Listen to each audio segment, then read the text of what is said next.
Kantang Million Years Ago ni Adele, pinatatanggal sa lahat ng streaming platforms. Ipinagutos ng isang judge sa Brazil na tanggalin ang kantang Million Years Ago ni British pop superstar Adele sa lahat ng streaming services at iba pang platforms globally. Ang desisyong ito ay dahil sa isang ongoing plagiarism claim ni Brazilian composer Toninho Guedes.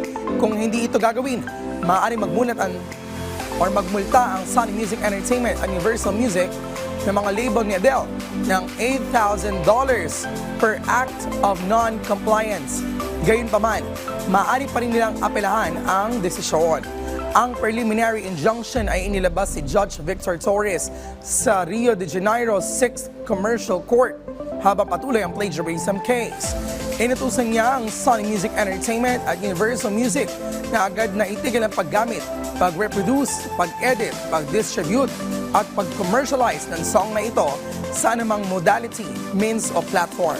Mababalikang naakusahan na rin si Adele ng plagiarism ng mga Turkish music fans noong 2015 na sinabi nilang ang tune ng kanyang song ay pareho sa isang 1985 song ni Kurdish singer Ahmet Kaya na pinamagatang Açılara Tuntunma, Clinging to Pain.